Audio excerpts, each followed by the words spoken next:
자, 오늘 계속해서 요한복음을 보고 있는데요. 요한복음 2장에 나오는 이 사건, 정말 놀라운 사건이죠. 놀라운 사건. 자, 2장으로 들어가기 전에 1장의 마지막 부분에서 지금 예수님이 다른 제자를 지금 부르고 계시는데요. 빌립과 나다네엘을 부르시는데 이 빌립이 거기 1장 45절 한번 보세요. 1장 45절에 보면 빌립이 나다네엘을 찾아 이르되 모세가 율법에 기록하였고 여러 선지자가 기록한 그 일을 우리가 만났으니 요셉의 아들 나사렛 예수니라. 이게 누구예요? 누구를 얘기하는 거예요? 자, 모세가 율법에 기록한 분이다. 그리고 여러 선지자가 기록한 그 누굽니까? 한번 해봅시다. 메시아를 만났다. 그래서 자, 빌립이 나다나엘을 찾아가서 메시아를 만났다라고 소개를 하니까 그 사람이 바로 요셉의 아들 나사렛 사람 예수다. 그러니까 이 나다나엘이 뭐라고 하냐면은, 야, 나사렛에서 무슨 선한 것이 나느냐? 나사렛에서 무슨 선한 것이 날 수 있느냐 하면서 좀 난색을 표현하죠. 그러니까 빌립이 와서 보라. 한번 해봅시다. 와서 보라. 옛날 성경에는 그냥 와 보라 그랬는데 이번에 또 와서 보라 이렇게 번역을 했습니다. 어쨌든 와서 예수 그리스도를 만나고 나면 네가 예수 그리스도가 메시아라는 것을 깨닫게 될 것이다 라는 이야기입니다. 자, 그러자 주님께서 47절 보면은 나다네엘이 자기에게 오시는 것을 보시고 그를 가리켜 이르시되 보라 이는 참으로 이스라엘 사람이라 그 속에 간사한 것이 없도다. 48절 나다나엘이 이르되 어떻게 나를 아시나이까? 예수께서 대답하여 이르시되 빌립이 너를 부르기 전에 내가 무화과 나무 아래에 있을 때에 보았노라. 벌써 예수님은 알아봤다는 거죠. 나다나엘을. 그래서 48절 다 같이 한번 읽어봅시다. 1장 48절 시작. 나다나엘이 대답하되 랍비여 당신은 하나님의 아들이시요 당신은 이스라엘의 임금이로소이다. 이게 놀라운 고백이죠.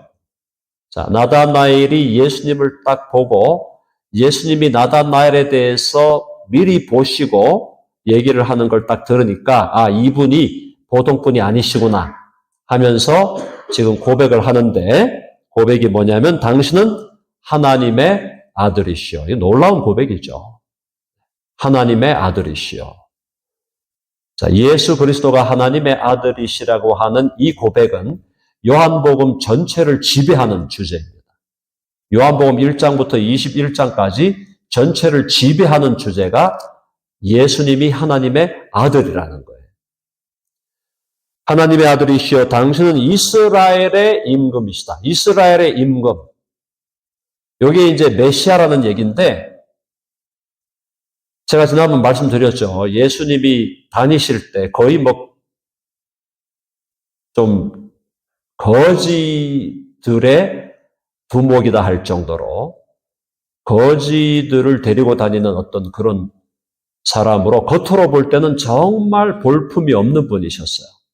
이사야 53장에 봐도 사람이 흠모할 만한 것이 없다 그랬습니다. 자, 그런 분이니까 세상 사람들이 볼 때 예수님에 대해서 야, 저거 뭘 거느리고 다니긴 하는데 저게 뭐가 도대체 있을까?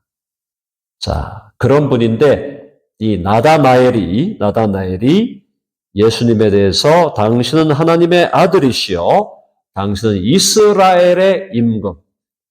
자, 여기까지 지금 이 나다나엘도 이스라엘의 임금이라고 고백할 때 기대는 뭐가 있었을까요? 뭘 기대했을까요? 이스라엘을 로마 제국으로부터 해방시키실 분이다 라는 기대가 있는 거죠. 그런 기대가 있었기 때문에 나중에 예수님이 십자가에 못 박히기 위해 잡혀갈 때는 다 제자들이 예수님을 버리게 되는. 그러나 예수님은 세상 죄를 지고 가는 하나님의 어린 양으로 오셔서 죽으러 오신 거예요. 이스라엘을 해방하는 일은 나중의 일이에요. 예수님의 초림, 처음 오심은 죄를 위하여 죽기 위해서 오신 것입니다.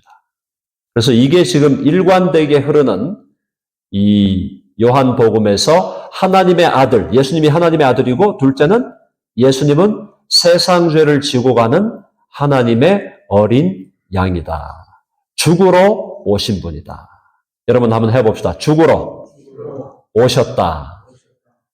여러분 믿습니까? 과거의 통일교에서 말이죠.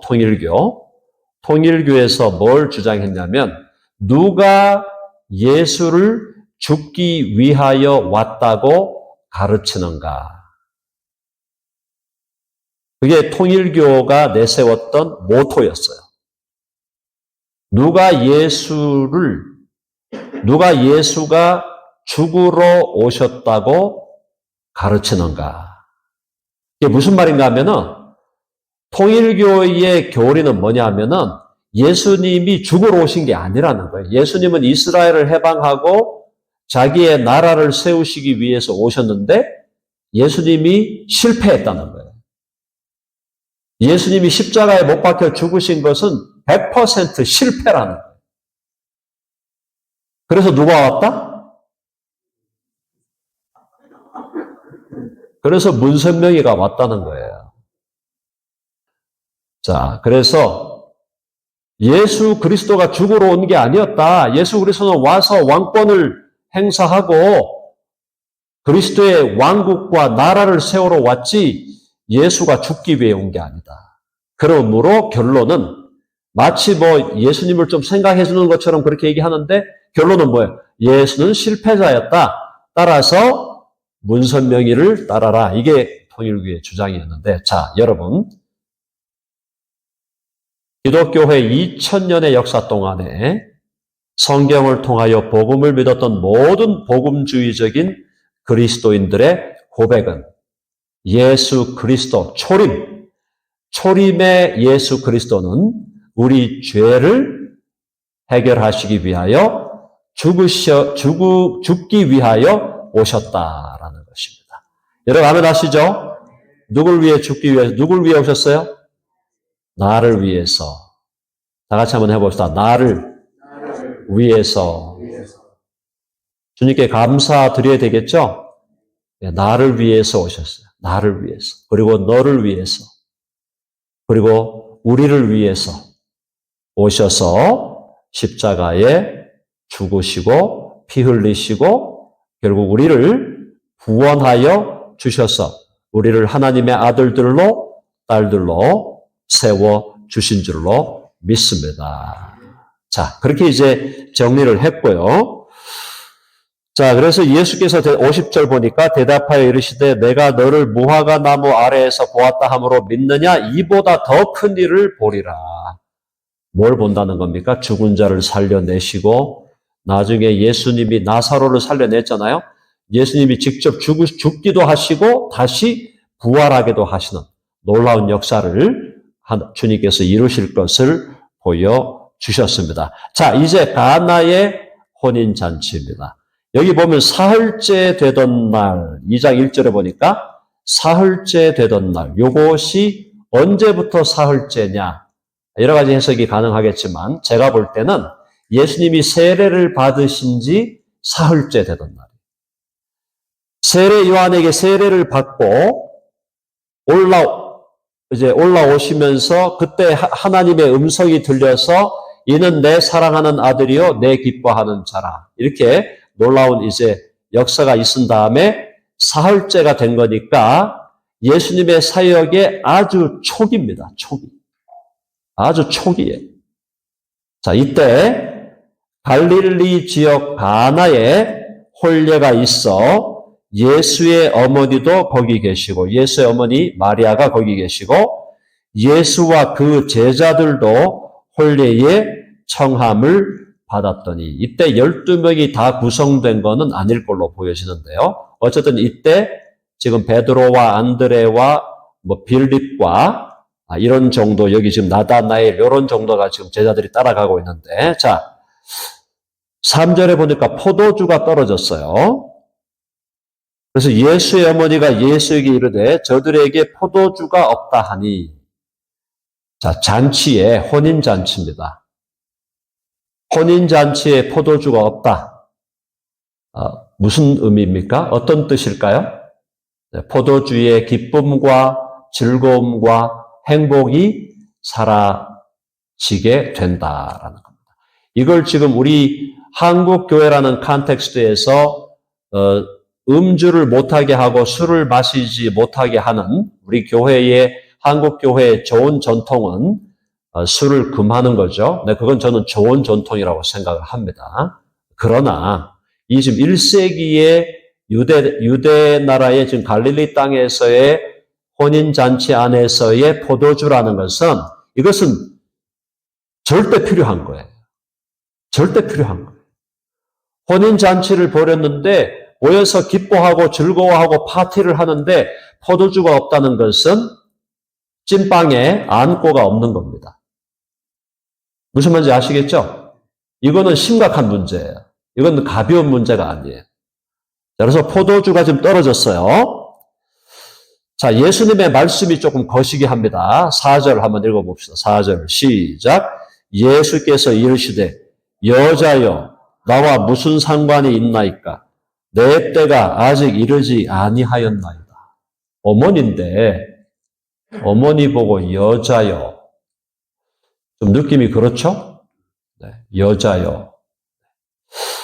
자, 여자여 나와 무슨 상관이 있나이까? 마치 예수님이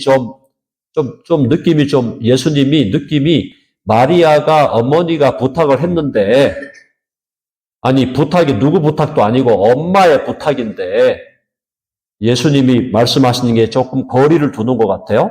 여자여, 나와 무슨 상관이 있나이까? 내 때가 아직 이르지 아니하였나이다. 약간 거절하는 느낌이에요.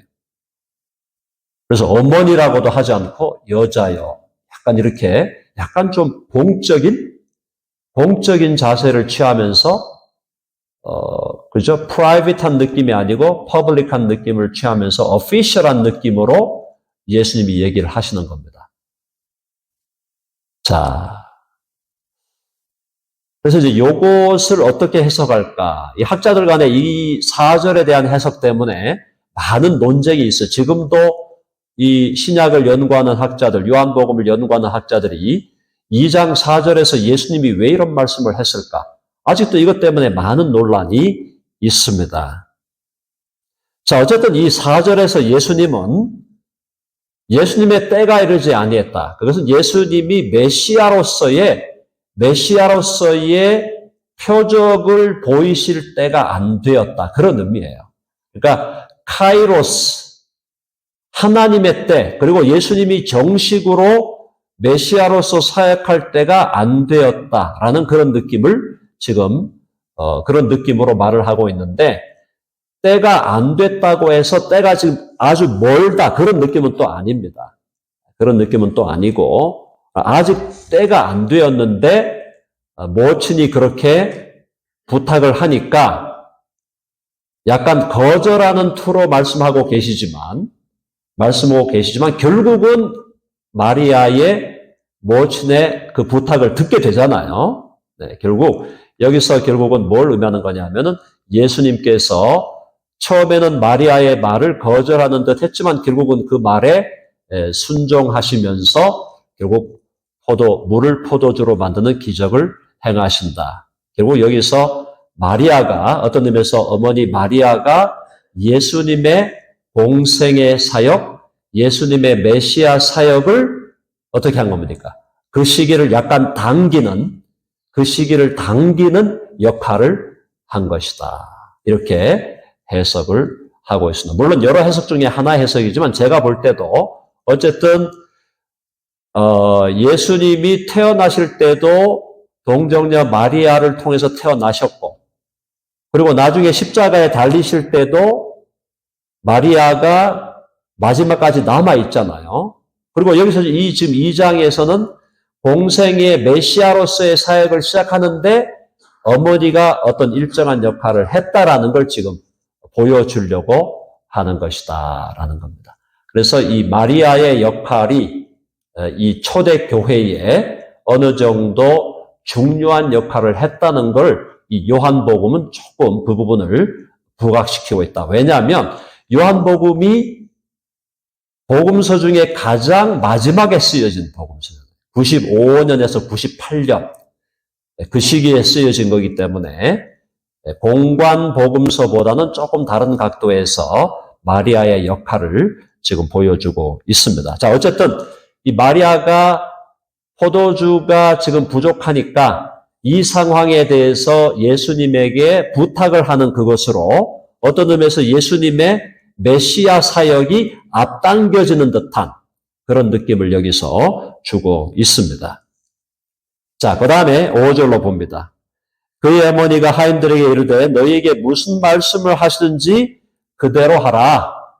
네, 그대로. 왜 그랬을까요? 한번 해봅시다. 마리아는 알고 있었다. 뭘 알고 있었어요?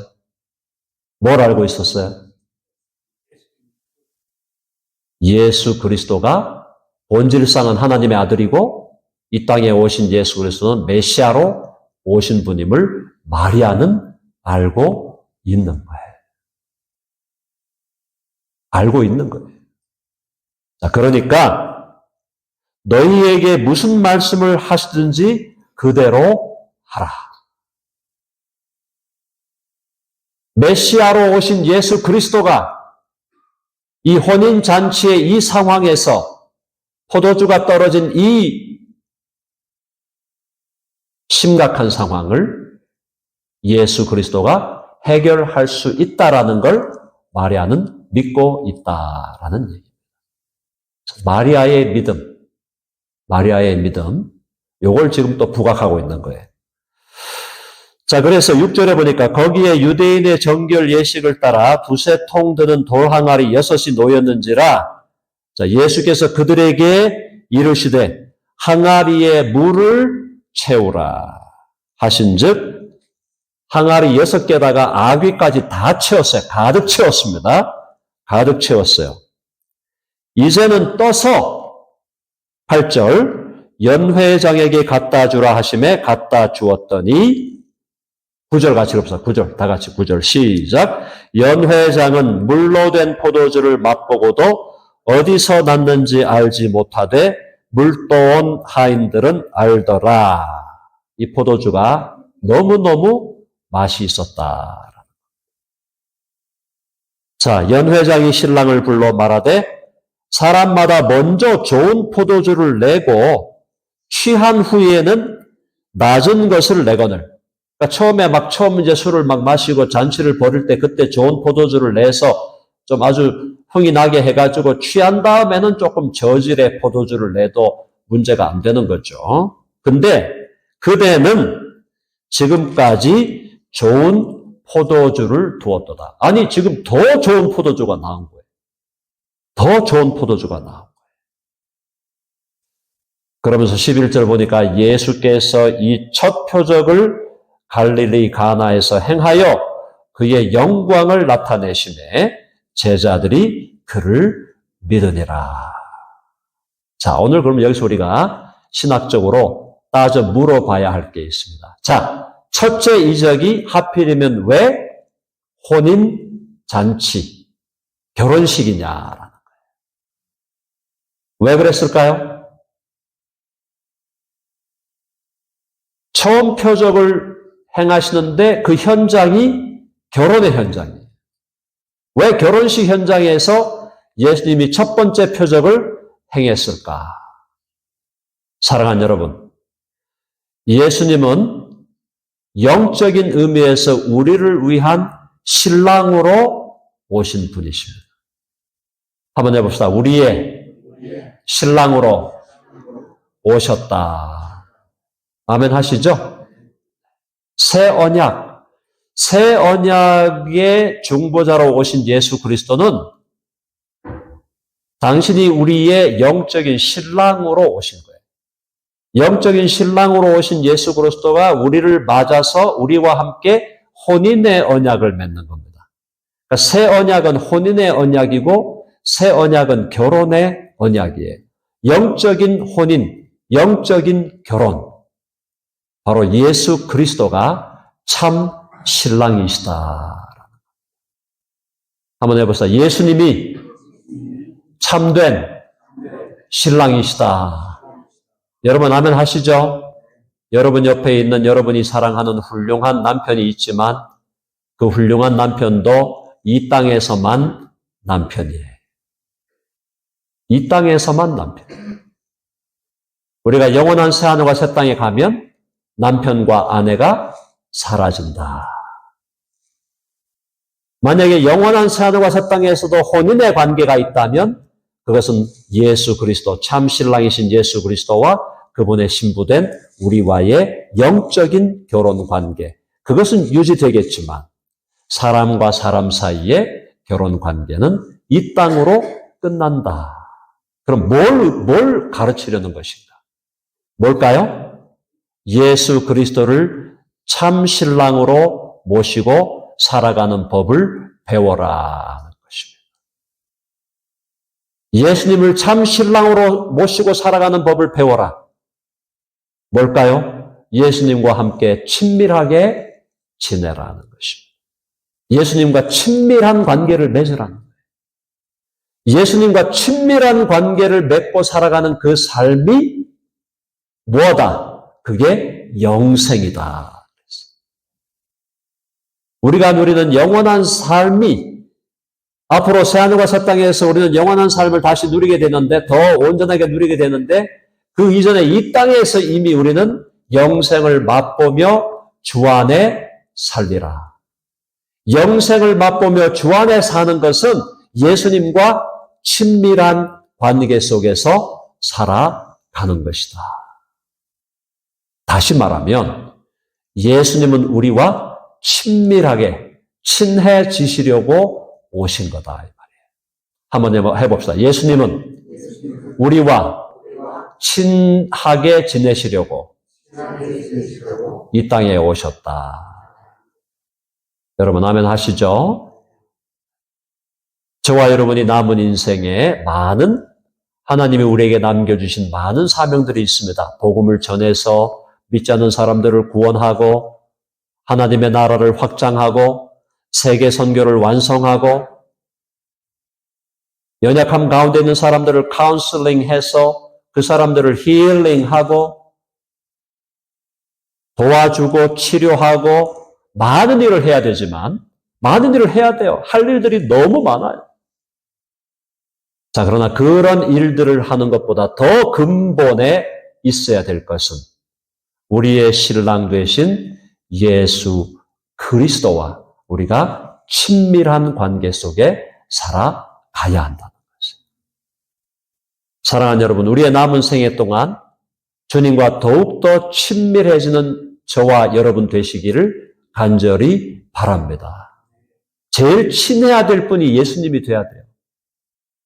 여러분에게 제일 친한 분은 누굽니까? 여러분의 아내입니까? 여러분의 남편입니까? 여러분의 친구입니까? 아니면 교회의 지체들입니까? 다 우리 인생에 필요하고 우리 인생에 다 소중한 존재들이지만 우리가 가장 친밀하게 가장 우리에게 있는 모든 비밀을 어떤 누구와도 나눌 수 없는 비밀한 이야기를 비밀한 대화를 할 수 있는 그리고 가장 가깝게 의지하고 가장 가깝게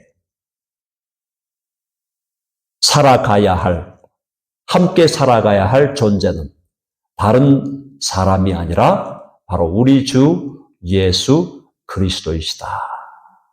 그걸 지금 이 요한복음 2장에서 가나의 혼인잔치에서 혼인잔치 현장이 예수님의 첫 번째 표적의 현장이 된 그 이유가 무엇인가라고 물었을 때 바로 그것이 영적인 혼인, 영적인 혼례의 관계가 우리 주님과의 관계다라는 것입니다. 두 번째는 뭘로 만들었습니까? 뭘로 만들었어요? 물을 포도주로. 이거 뭐예요? 물이에요. 물, H2O. 물이 포도주가 됐어요. 알코올이 됐어요. 알코올. 물이 알코올로 바뀌어. 그것도 포도주로 바뀌어. 그것도 포도주 중에 아주 상품의 포도주로 바뀌었어요. 뭘 얘기하는 걸까요? 한번 해봅시다. 초자연적인 변화. 자, 물이 포도주가 되는 것은 뭘 의미하는 거냐? 이것은 초자연적인 변화고 새로운 창조를 의미하는 거예요. 예수님께서 물을 포도주로 만드셨다는 것은 바로 예수님의 사역이 새로운 창조를 위한 사역임을 우리에게 보여주시는 거예요. 사랑하는 여러분, 옛 창조, 창세기 1장에 보면은 태초에 하나님이 천지를 창조하시니라. 처음 창조죠? 처음 창조했는데 그게 어떻게 됐어요? 창조가 타락으로 인하여 모든 창조 만물이 죄의 저주 아래 있게 되는 거예요. 자, 처음 창조가 있었고 처음 창조가 죄로 인하여 저주 아래 있게 되는데 예수님이 오신 것은 이 처음 창조를 이제 새로운 창조로 회복하기 위해 오신 거예요. 처음 창조 위에 있는 처음 창조를 지금 지배하는 죄의 구조를 이제는 청산하고 새로운 창조를 이루시기 위해서 오셨다라는 것입니다. 자, 한번 해볼까요? 보라, 내가 만물을 새롭게 하노라. 새 창조는 어떤 창조입니까? 새 창조의 역사에 가장 중요한 것은, 자, 새 창조에도 창조의 단계가 있는 거예요. 새 창조에 물을 포도주로 만드는 것은 하나님의 new creation, 새 창조의 역사인데 이 새 창조의 역사의 순서가 뭐냐? 먼저 우리 영혼이 거듭나야 돼요. 우리의 죽은 영혼이 거듭나야 돼요. 자, 그래서 그게 요한복음 3장에 나오는 거예요. 3장에 바로 거듭남이 나오죠? 거듭남. 그러니까 우리 영혼이 먼저 거듭나요. 그다음 두 번째 어떻게 돼야 돼요? 두 번째, 우리 육신이 죽었다가 부활해야 돼요.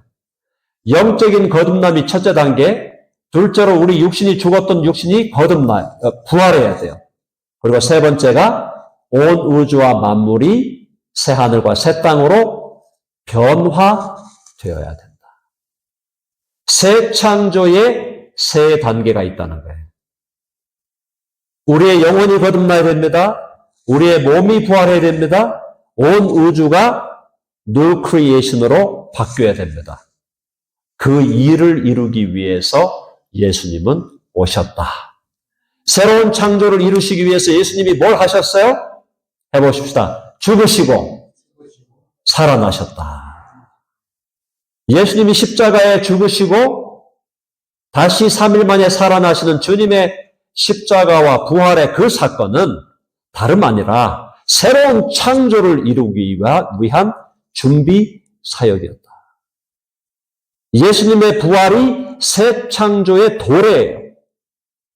새로운 창조 질서가 도래한다는 것이 바로 그것이 실제로 도래하는 것이 예수님의 부활인데 예수님이 부활의 첫 열매가 되시고 예수 그리스도를 주와 구주로 믿는 우리의 영혼이 먼저 중생하고 나중에 우리 몸이 부활되고 온 우주와 만물이 새하늘과 새 땅으로 변화되는 것으로 새 창조가 완성되는데 그 새 창조의 예고편이보다 바로 이 물을 포도주로 만들어내는 거예요. 평범한 물입니다. 평범한 물 H2O예요. 이 평범한 물을 양질의 포도주로 만들어내는 완전한 질적인 변화. 액체와 액체라는 것은 똑같아요. 맞죠? 물이 액체입니까? 고체입니까? 액체. 그죠? 포도주가 액체예요? 고체예요? 액체에서 액체로 간 것은 동일해요. 근데 물이 포도주가 된 것은 완전한 질적 변화가 생겼다. 그래서 이 물로 포도주를 만드는 이 기적을 통해서 예수님이 하시고자 하시는 일은 옛 창조를 극복하고 새로운 창조로 하나님의 목적을 완성하시는 것이 바로 예수님이 오신 목적이다. 사랑하는 여러분, 저와 여러분은 지금도 지어져 가고 있습니다. Under construction. Under construction. 무슨 말인지 아시죠? 우리가 완성된 게 아니에요. 우리의 영혼이 거듭났습니다. 우리의 영혼이 거듭난 다음에 우리의 지금 몸은 계속 후패합니다. 우리의 옛사람은 날로 후패해 갑니다. 노화되어 갑니다. 죽을 거예요. 몸은 흙으로 다 더스트로 돌아갈 거예요. 영혼이 거듭났어요. 나중에 주님 재림할 때 우리 몸이 부활하고 다시 거듭난 영과 결합하여 부활체로 드러나게 될 거예요. 부활체로 드러난 다음에 우리는 어떻게 됩니까? 이 온 우주와 만물이 새하늘과 새 땅으로 바뀌는 그 세계에서 우리는 요한계시록 22장에 뭐라고 말씀하고 있어요? 하나님을 영원히 예배하는 존재로, 영원한 제사장으로, 또 하나님과 친밀하게 교제하는 사람들로, 그리고 그리스도와 함께 영원히 세세토록 왕노릇하는 존재로 살게 될 것입니다. 아멘? 그게 하나님의 목적이에요. 하나님의 목적은 현존하는 이 지구가 아니고 하나님의 목적은 지금 우리가 바라보고 있는 현재의 우주도 아니고 하나님의 목적은 저와 여러분이 부활하여 당신의 진정한 자녀들이 되고 당신의 진정한 상속자들이 되고 온 우주와 만물이 완전히 변화되어 그곳에서 우리가 하나님을 예배하고 하나님과 친밀한 교제를 누리고 또 그리스도와 더불어 세세토록 왕노릇 하리로다. 그 새하늘과 새 땅의 그 놀라운 역사를 바라보면서 오늘 이 혼인잔치 이 자리에서 물을 포도주로 바꿔버리는 거예요. 새 창조의 역사가 이제 시작되었다. 아멘 하시죠? 자, 그래서 이거 좀 이상하게 생각하는 분들이 있습니다. 너무 극단적인 극단적 금욕주의자들 있잖아요. 절대 술을 마시면 안 되고. 절대라는 게 어디 있습니까? 예수님 믿는 사람 절대 술을 마시면 안 되고. 절대 알코올은 입에 대면 안 되고. 그 성경에 안 나오는 얘기예요. 그럼 예수님이 그럼 술을 안 마시셔야지. 예수님 3년 동안 이 땅에 사시면서 술 많이 마셨거든요. 자, 제가 그렇다고 여러분 술 열심히 마시라고 하는 게 아니에요. 자, 그 얘기는 뭐냐 하면 이걸 읽으면서 예수님이 왜 물을 술로 바꿔? 그게 아니고 완전한 질적 변화, 새 창조의 역사를 예수님이 시작하신다. 자, 마지막 세 번째 의미를 정리하고 마무리하겠습니다. 자, 11절 다시 가봐. 11절 같이 읽어봅니다. 시작. 예수께서 이 첫 표적을 갈릴리 가나에서 행하여 그의 영광을 나타내시며 제자들이 그를 믿으니라. 세 번째는 뭐냐? 예수님이 메시아로서 그분이 갖고 있는 능력과 영광을 드러내신 거예요. 죽은 자도 살리실 뿐 아니라 물을 포도주로 만들어낸다. 이거는 불가능한 얘기예요. 오늘 어떤 인간이 물을 포도주로 만듭니까? 포도라도 섞어야 포도주가 나올 거 아니에요. 포도도 안 섞었는데 물이 포도주가 된 거예요. 자, 그건 뭐냐? 메시아의 전능하신 능력과 영광을 나타내신 것이다. 그 결과 어떻게 됐어요? 한번 해봅시다. 제자들이 그를 믿으니라. 인생을 여러분 벌써 우리 여기 모이신 분들 중에 80이 넘게 인생을 사셨고 70이 넘게 인생을 사셨고 많은 분들이 그렇게 사셨는데 인생을 살아보고 인생을 정리할 때 이런 말 하잖아요. 믿을 놈이 한 사람도 없다. 믿을 놈이 있습니까? 믿을 놈 한 사람도 없다는 게 자주 섞인 80, 90, 100의 인생을 살고 돌아보면서 말하는 거예요. 자, 우리가 믿을 분은 오직 예수. 아멘 하시죠? 예수님만 믿어라 이거예요. 제자들이 그를 믿으니라 예수님만 믿고 살아라. 그러면 옆에 있는 사람들에서 우리가 믿어주지만 저 사람이 내 믿음을 배신할 수 있다는 걸 전제하고 믿어줘야 돼요. 저 사람은 나를 절대 배신할 수 없어. 그게 아니라니까요. 저 사람도 나를 배신할 수 있어. 그래도 믿고 신뢰하고 사랑해 주는 겁니다. 절대로 우리를 배신하지 않으실 분은 우리 주 예수 그리스도밖에 없다. 아멘 하십니까? 제자들이 그를 믿으니라. 우리도 예수님만 믿고 예수님만 의지하고 다른 사람들이 모두가 다 나를 버리고 나를 배신하고 떠난다 할지라도 내게는 예수님 한 분이면 그것으로 저는 충분합니다. 예수님 한 분으로 충분합니다. 그렇게 살아가는 사람이 참된 그리스도인이다. 그러나 우리가 옆에 있는 많은 지체들, 옆에 있는 식구들, 가족들 다 우리에게 뭐 하라고 주신 거예요? 사랑하라고 주신 거예요. 믿고 의지하라는 것보다는 사랑하라. 서로 사랑함을 통해서 우리는 하나님의 사랑을 배워가게 된다. 자, 우리 옆에 놈들 바라보시면서 우리 서로 사랑합시다. 한번 나눠보세요. 자, 말씀 정리합니다. 새 창조를 시작하시는 예수님의 혼인, 영적인 결혼을 바라보고 새로운 창조를 바라보고 그리고 오직 예수 그리스도만 믿고 의지하라. 그래서 어떠한 종류의 사람도 사랑하는 여러분, 우리의 믿음이 자라면 어떤 종류의 사람도 우리는 품어내고 임브레이스하고 어떤 종류의 사람도 우리는 포용할 수 있는 넓은 마음을 가지게 되는 겁니다. 그게 예수님의 마음이에요. 너희는 이 마음을 품어라. 그리스도 예수의 마음이에요. 그리스도 예수의 마음은 어떤 종류의 사람도 어떤 종류의 인간도 품어낼 수 있는 바다와 같은 하나님의 마음, 그리스도의 마음으로 그 마음으로 우리가 서로 사랑하고 서로를 격려하고 서로에게 힘을 주고 서로의 좋은 에너지를 주고